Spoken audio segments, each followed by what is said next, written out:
Hi, guys, and welcome back to the Red Mist podcast with me, Seshadri, and welcome to Liverpool versus Tottenham post match discussion, dissection, whatever you want to call it. And joining me today is a Spurs fan who's been on the podcast before, long back when we discussed All or Nothing Tottenham Hotspur, the documentary on Amazon Prime. Alok Badri, how are you doing today? If you ask me, not really good after last night's result. It still hurts. Yeah, I can imagine. I mean, 90th minute winner. But that's football, isn't it? Like, it's good to be on that side if you're winning it. But if you get a 90th minute winner against you, it's pretty devastating. Yeah, but that's football. Happens. Both of us, we've been on both sides of it. So Yes. yeah, we know how it goes. But let's talk the game itself. So I'll start with team selection. What was your thoughts about how Jose Mourinho went about selecting the team for Tottenham? Because he changed a couple of regular players and brought in some new faces into the team. Yes. Actually, having Davies instead of Reguilon was a surprise for me. I expected Reguilon to start this game, considering how important he is down the left flank. Having said that, I think Davies was brought for his defensive duties. He knows how good Liverpool's fullbacks are. And I think that is why Davies was chosen over Reguilon. Reguilon actually came in the second half, where he played more like a wing back rather than a fullback. Lo Celso, I still don't know why Lo Celso was played. I think he needed someone very strong in the midfield instead of Ndombele, who can only run about 60 minutes. And having played against Crystal Palace, I think this game, I don't know what was the thought behind that particular position, that situation or selection. But yes, I was a little confused initially as well, like most other Spurs fans. Yeah, so my this thing, I was surprised when Reguilon did not start because I thought so. My thinking was, yes, Ben Davies is good defensively, but my thinking was if Reguilon was there, I think for us defensively that would have been something to worry about because he is very good going forward. So Reguilon being on the bench was a little bit of a surprise for me, Yes. and I expected Ndombele to start. I don't know why, but I think I just expected him to start. And I thought Lo Celso would come on maybe later on in the second half or something. But to his credit, Lo Celso actually did get the assist for the Heung-min Son goal. So, Yes. I mean, I guess he justified his selection. But I think those were the two surprises for me as far as Spurs went. Yep. The game itself, did it go according to how you expected? Like, Liverpool having the ball, dominating, but Spurs hitting on the counter. Is that how you expected the game to go? Yes, absolutely. I knew that it was going to be an exact replica of our game against City, where we'll keep inviting pressure, but won't give Salah or Mane to run to half spaces to run into. Which I think we did it pretty well for let's just say 70-80% of the game, where all the shots that Salah or Mane were having on the target or off the target, they were not actually getting enough spaces to to make those turns, to make those little turns, or create room for themselves to have a good biff at a goal post. Loris was brilliant in the first half, so I think I expected the game to go exactly like the same way. Even in the first half, we had 2-3 little moments when our counter was broken just because of that pass was just about 90% accurate, or just wasn't enough. Uh, it could have gone anyways, considering how we had lined up against Liverpool, and that's obvious way to play against Liverpool. You can't beat Liverpool playing their own way. It's just to absorb the pressure and hit them on the counter is the best way that you can beat Liverpool.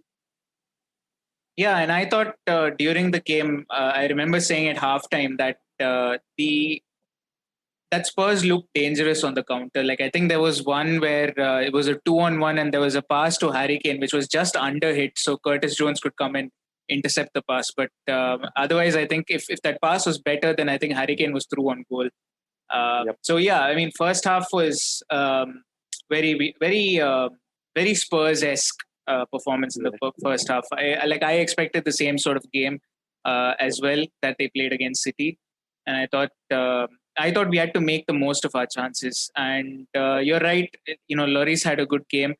But also, in my opinion, I thought our front line, even when we took shots, I don't know, we just hit it straight at Lloris. Like, I think Lloris would have had a harder time in goalkeeper warm-ups than he did against our shots yesterday. So our front line, there was some times when I thought we could have done a lot better.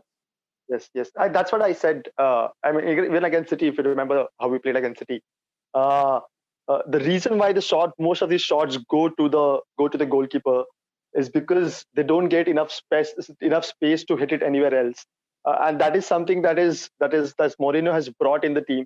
Where if you see any games, and I've just started analyzing this, Lloris's positions against our centre backs positions or the midfielders positions when they go back, Højbjerg and Sissoko. They create such a space there where there is only one space that you could act. Even if you hit the ball, it is always in Lloris's reach and not anywhere else. It's only in the set pieces is when we are struggling the most right from the beginning. Against Everton, we conceded a goal with a set piece. West Ham, same thing. Some blinders and set pieces.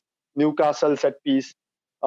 So I think that's the only area that we are currently struggling in. If we get that correct, I think that defense will be very, very, very hard to penetrate. Yeah, I think, I mean, set pieces, but the thing is, like, it was such a weird feeling to score from a set piece also for us, because we're not very good at set pieces especially without Virgil van Dijk there. We're not very good at scoring from set pieces. And I know a lot, like just before that corner where Firmino scored, there was another WhatsApp group where we were all saying, it's a corner and we're likely not to score. Like, there's a good chance we won't score against Spurs on a set piece, because we're not that great on set pieces either. So it was a big surprise when that happened.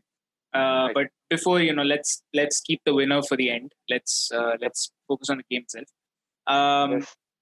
What did you think of like your overall performance? Which player were you most impressed with throughout the 90 minutes? It's really, really tough to gauge today because I think Lloris had one of his best games as a Spurs goalkeeper. If you consider his performance till the 85th, 86th minute, he was whatever Salah Mane threw at him, he was always there. Even I think when Mane hit that ball on the goal post, and it was such a good strike. And I think even then, Lloris kind of had a little touch on that shot, which was given as a corner eventually. He had a very, very good game. I don't think we played good enough in the midfield. We were getting bullied in the midfield, and that is something that I wanted to point out. That Liverpool midfield, especially Curtis Jones, Henderson, they were phenomenal throughout the game. And those players were clever enough to create those half spaces just between Sissoko and Højbjerg, and invite those passes in, and pull that midfielder out, and then create space for Salah Mane to run in. That's something that was working very nicely for Liverpool. That is why I think in the second half, Sissoko was brought in, like in the center. He started as a right midfielder, more like we were playing 4-4-2, and Sissoko was on the right side of that midfield. And then suddenly he was brought back to his natural position of CDM. And Lo Celso played there for a while, and then Lucas Moura was brought in instead of Lo Celso to cover that right wing. So credit to Liverpool, because of which Jose has to change his tactics in the second half, which actually started working for us more better way. And we started playing little better in the second half. And also probably Liverpool lost less steam in the second half for some reasons. I don't know. But overall, if you ask me, we could have done better. Bergwijn, I don't think he had a very good game. If I look back on his performance today, without the ball, he was good. He was tracking back very nicely. His positioning was good. But with the ball, I think he had one of the two of his best chances. I think in one case where I think Robertson was, it was Robertson, or I think Alexander Arnold. It was Trent, yeah. It was Trent who blocked him very nicely, and he couldn't have that proper shot at goal. And that second goal, I think still would have been ruled out because Sissoko's handball, but he should have buried that. And even Kane's header in most days. But we know, as Spurs fan, I've been watching Spurs play at Anfield over the last 12 years. And luck is never on our side. Over the last 4 or 5 years, we have seen Sissoko has missed one-on-one, Son has missed one-on-one, and even yesterday when we could have actually buried those chances. But that's the game.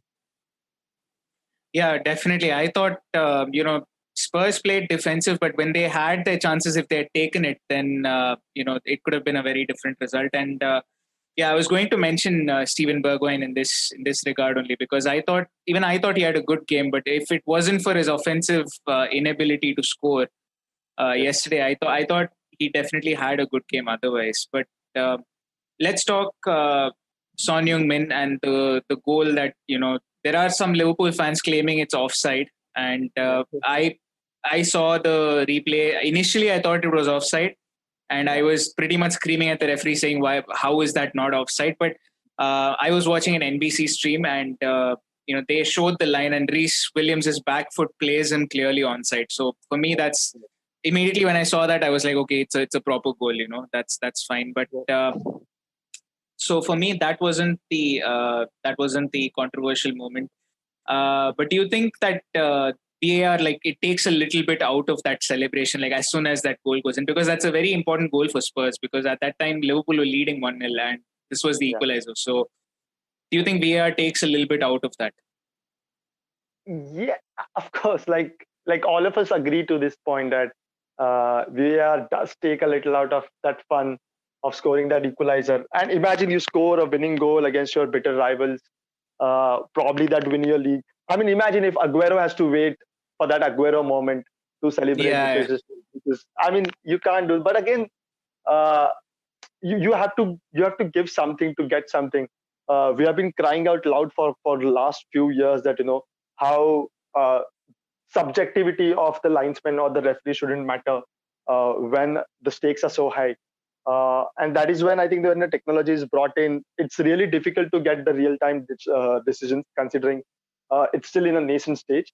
But I would expect that in 4 or 5 years' time, there is a better way to do these reviews. And you rightly mentioned about Son's goal is that even when I saw the goal, and when they first started showing the replays, because of the angle of the camera, it does look like Son is offside. But as soon as that blue line is drawn, then you can understand that yes, he was slightly marginally probably onside. And having, like you mentioned, Bergwijn and Son in back-to-back sentences, and that's what I would like to point out, that if Son had been playing, like Son is the guy who plays on that left flank instead of Bergwijn for all our games, and you see the games against City, goals against City or Southampton or United. Uh, that's Son's area to make those runs and Kane putting those passes in. If Son plays instead of Bergwijn in that area, I think we could have gotten 3 more goals, considering how efficient he is in front of the goal, his pace as well as his control. But I think that's what we liked. And I think we've been looking for that. At least the fans are understanding this about our game, is that Bergwijn is a left winger. He can't play on the right. Lucas Moura can play on the right, but he's not good offensively. So we need to buy a good right winger now, so that Son can play in his preferred left side of the front attack. And I don't think, because Bale is currently ready to start any of the Premier League matches. So right winger is a must to play in to if we want our counter attack to be really really lethal. yeah. And to be fair, like, I was surprised that Son was not playing on the left wing, because if you look at our defense on our left hand side, it was Fabinho and Robertson, which Yeah. comparatively much more experienced as a defending unit and much more efficient and much better in terms of ability. But on this side, you had a guy who was making his Premier League debut in Reece Williams, Thank you. and Trent Alexander-Arnold, who's improved as a defender massively, but he's still not on the same level as Robertson. So I thought Son would be there to exploit our right hand side more, which obviously Yeah. means your left hand side. Yes. Um, But so unfortunately, yeah, yeah, like I mentioned, unfortunately, Mourinho got his tactics wrong, at least in the first half. Uh, and nothing changed in the second half because Bergwijn kept playing on that angle. And I think we should have really, really tried to exploit Reece Williams, considering it was his debut. He was just 19-year-old. Uh, First time playing in front of 2,000 fans. And it we could have gotten better of him yesterday. If we had tried to bully him, probably we would have gotten the result in our favor. Definitely. And you mentioned Curtis Jones and those half spaces a little bit earlier. I thought that was very, very impressive. And I thought, Mourinho changing his tactics, like you said, in the second half, bringing Sissoko more to the middle. I thought that worked really well because Curtis found it a little bit harder in the second half. But I think the thinking behind Mourinho's plan was that Robertson and Mane on that left-hand side together were going to be quite a handful for just for just Serge Aurier to handle, which kind of meant Sissoko had to sort of be on that right hand side for support. So I thought it made sense, but looking at that first half, I think Robertson still got through a fair amount. Mane still had his moments. So I don't know how much of that worked, but bringing Sissoko to the middle in the second half definitely worked because Curtis wasn't finding as much space to work with. Yes. So yeah, I mean, 3 goals in the game. We've already discussed one of them, Mo Salah. We've discussed. We've discussed Son Heung-min's goal. Mo Salah's goal was a deflection. Unlucky. Can't really blame anyone. I think if there was no deflection, I think Lloris has it covered pretty much. Yes. Yes.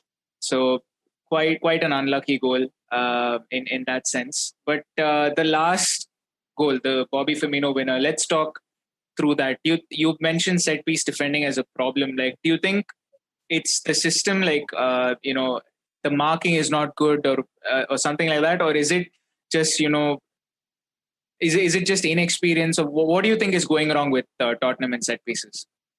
I think Tottenham, if you think from Pochettino's time, and I only start talking about Pochettino's time because our defense was shambles before this.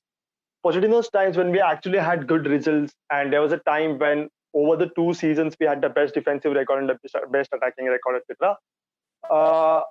Even then, when we had Jan and Toby Alderweireld with at best of their form, we still struggle in the air. I don't know what's the problem, but we still struggle in the air, and that's what teams have been trying to do against us throughout this season. Everton free kick, Newcastle was a free kick. There was only one. I think there were only 2 open play goals against us till Crystal Palace. I think even Crystal Palace was a free kick, if I'm not wrong.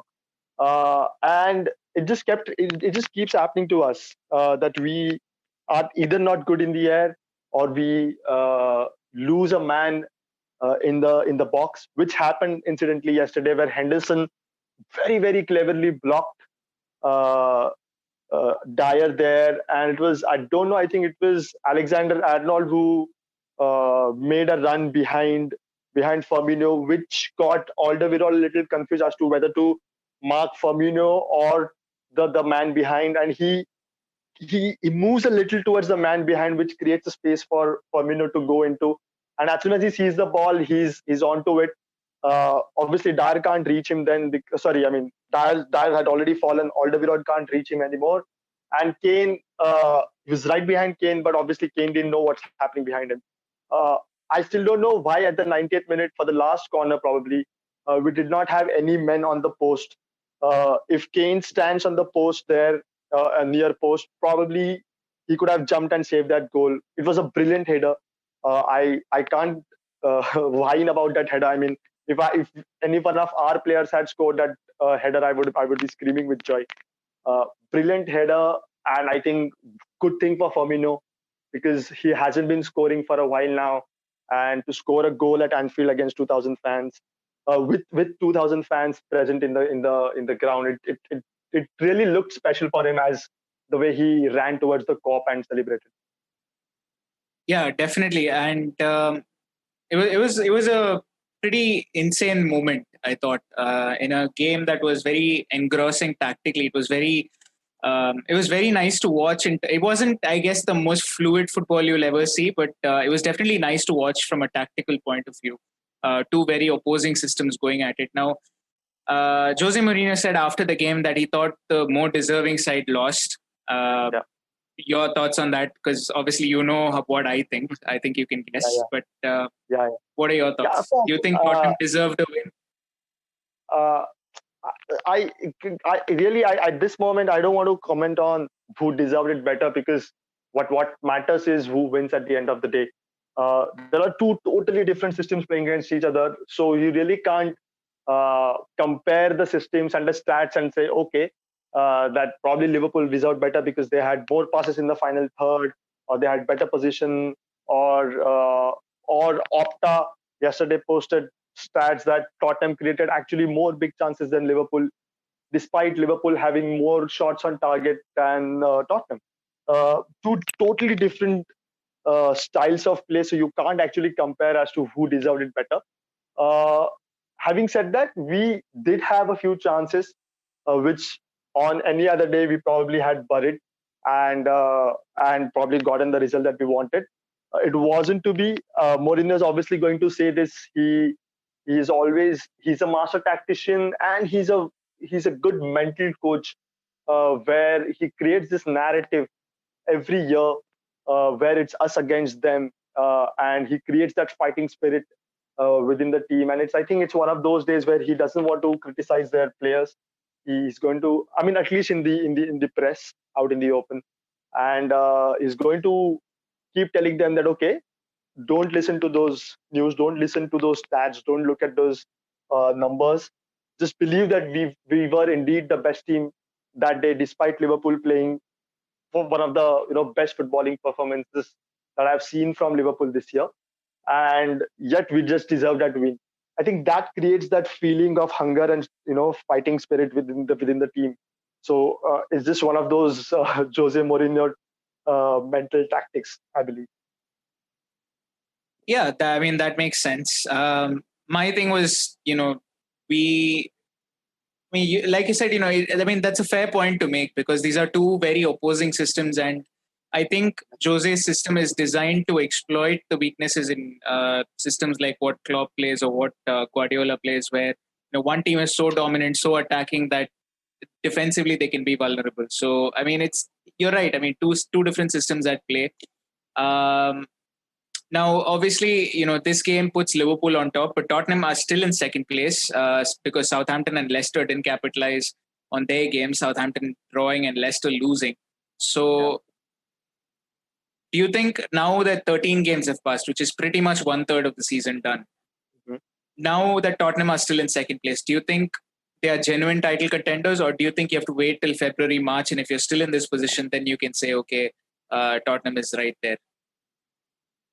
Ah, Something has changed for sure. I think the last time we spoke on this particular podcast, it was, I think, before the season.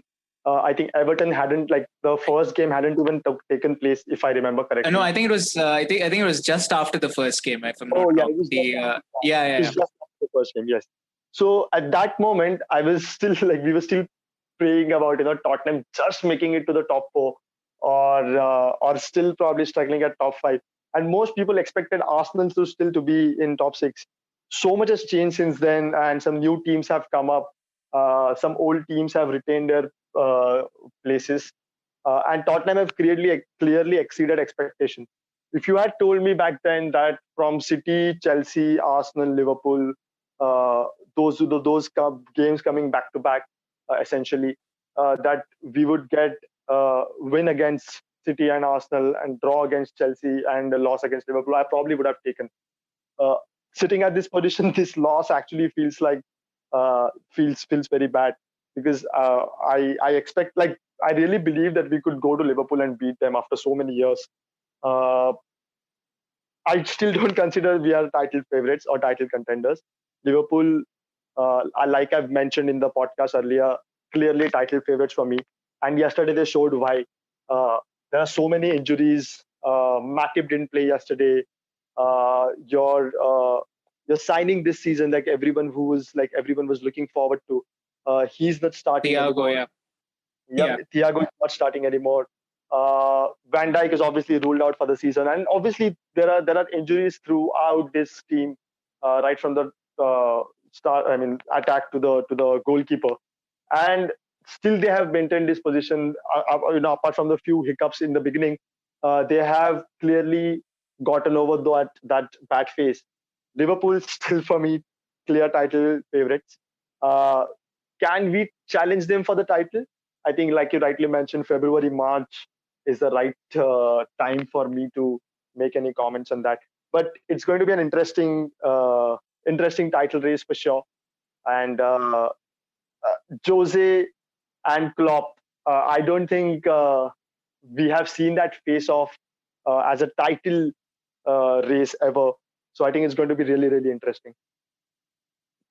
Yeah, definitely. I mean, this season's been a weird one. I think Tottenham's exceeded expectations. Southampton have exceeded expectations. So many other teams, and even you can't rule out teams like City and United because they're not too far behind. United have 2 games in hand, and they're just 8 points behind us. And City have a game in hand as well. Surprisingly, even Aston Villa have 3 games in hand, and they're just 10 points behind. So if they win all 3, they could literally be second in the league with just a 1-point difference. So it's just been a very weird season. But yesterday's game was quite enjoyable. Proper title challenge game, I thought, between two sides who looked like title contenders, early season title challengers. Definitely a very, very good game. Thank you, Alok, for joining me. It's not been a long episode. It's been a pretty short one, but still, nevertheless, very, very enjoyable to have you on. And hopefully you do well. Yeah, thank you, man. And it's going to be, like I said, it's going to be an interesting title challenge. If Liverpool and Tottenham do actually lock horns till the end, it's going to be one sight. And I think the way I remember in the Champions League final, how both Liverpool and Tottenham fans really, really enjoyed that day out in Madrid. And they were all singing together, and everything was so friendly before the game. I think both the set of fans are going to come out of this with some great memories and great experience throughout this season. Definitely, I think Liverpool and Tottenham in recent times. I think the Champions League final was definitely a memorable occasion for both sides. Hopefully this title race does not die down. Like you said, Jose Mourinho versus Jurgen Klopp. We've never really seen that. Hopefully this is the first year of that happening. But thank you once again for joining me, and thank you to all of you who are listening. Thank you for the support on the podcast as well. I will be back again for the preview episode to the game against Crystal Palace. And until then, stay safe, stay well, take care, and I will see you guys next time. Goodbye.